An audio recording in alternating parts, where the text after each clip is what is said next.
Bismillahirrahmanirrahim.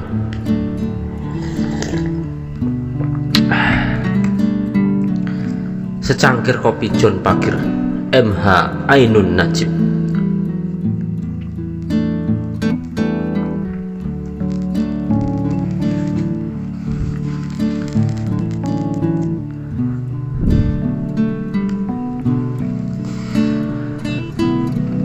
Abdul Manan dan Abdul Wadud Arombengi.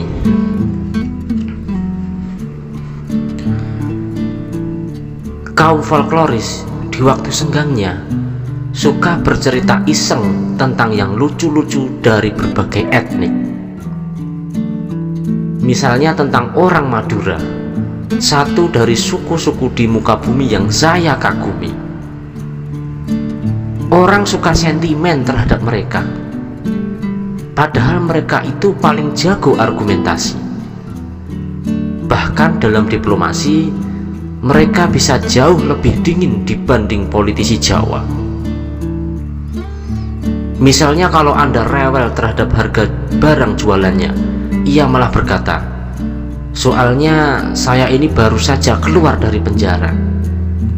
Anda bertanya, "Loh, apa hubungan antara harga dan penjara?" Ia jawab, "Ya ndak usah dihubungkan." Anda penasaran, "Kenapa Bapak di penjara?" Ia menjawab dengan nada amat kalem, "Ya karena nyelurit orang kayak sampean ini."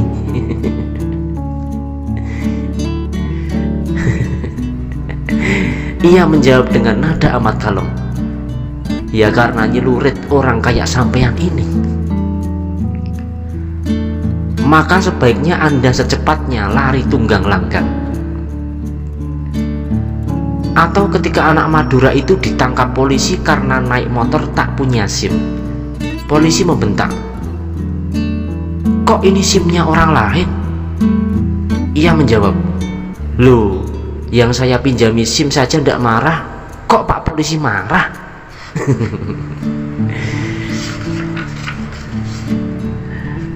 Atau yang paling saya kagumi, ketika seorang tukang becak Madura melanggar lampu merah di perempatan sehingga sebuah mobil dari jalan silang kerepotan ngerem dan memaki-maki. "Tukang becak goblok, sudah tahu lampu merah kok terus saja, goblok, goblok." Sang tukang becak tenang-tenang saja menjawab acuh tak acuh, "Ya kalau ndak goblok ndak becak saya, Pak."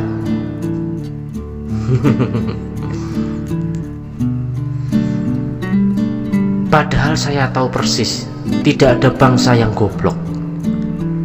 Setidaknya kegoblokan tidak bisa menjadi ciri dari suatu suku bangsa, apalagi Madura. Bis yang saya langgani kalau pulang ke Jombang dari Yogyakarta adalah bis yang paling bagus. Sopirnya terampil tapi tertib, tidak rakus, amat disukai penumpang. Dan kami tahu itu berasal dari sebuah perusahaan dengan sistem manajemen dan moralitas bagus yang dipimpin secara amat santun oleh seorang juragan Madura. Abdul Manan, asli Sumenep itu, memang tukang becak, seperti juga rekannya dari Jawa, Makassar, Bali, dan lain-lain. Tapi Abdul Wadud sejak bertahun-tahun yang lalu meningkatkan statusnya sebagai tukang becak menuju status yang lebih berekonomi tinggi. Ia himpun modal dan akhirnya berhasil jualan barang rombengan kaki lima yang omsetnya ratusan ribu. Pada suatu hari kena gusur, barang-barangnya dimusnahkan dan ia tenang-tenang saja. "Ya balik becak lagi, Mas. Lah saya ini memang orang kecil, yang gusur itu orang besar." Yang paling saya kagumi, tapi sekaligus saya prihatinkan, ia tidak sedih oleh keadaan itu. Ia biasa saja dan kembali menghimpun modal.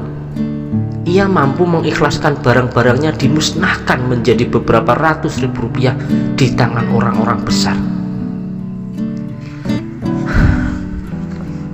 Secangkir kopi John Pakir, MH Ainun Najib.